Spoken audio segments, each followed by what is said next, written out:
ravi de vous retrouver pour votre émission culturelle hebdomadaire, centrée évidemment sur l'actualité francophone.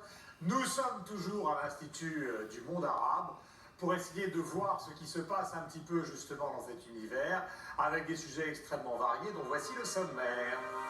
Le peintre québécois François Fauché en est à sa 3e exposition en France cette année. Mais qui est cet inconnu assez célèbre pour mériter tant d'attention? Vous le saurez en restant avec nous. Nous allons parler d'un artiste québécois qui s'appelle François Fauché. La question est la suivante.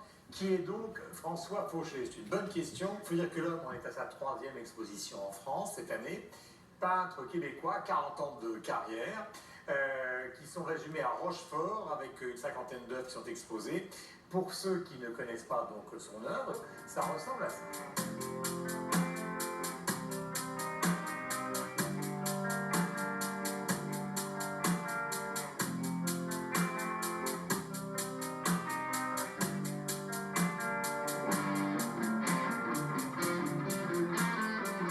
Voilà, François Fauché est le père et le créateur d'une école artistique qui s'appelle le vibrationnisme.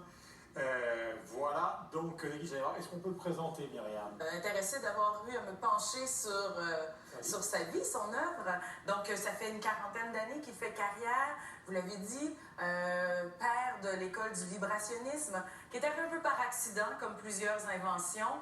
La petite histoire, il peignait à l'extérieur, il fait très froid chez nous, sa main a un peu tremblé, et lorsqu'il est rentré dans son studio, il a réalisé qu'il y avait une espèce d'effet de mouvement dans son œuvre. Au fil des années, il a accentué ce geste-là pour en faire ce qu'on vient de voir. Il a surtout réussi savamment à se faire connaître en Europe. Il y a 3 musées qui exposent ses œuvres.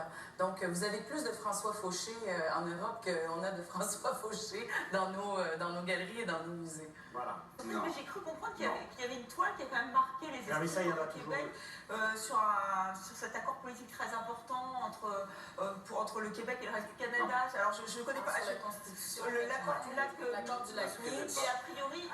les Québécois ont apprécié cette toile. Moi, je l'ai découverte. Non mais, si je peux dire, Denis, en revanche, collectionneur forcené, exprime son admiration pour François Fauché.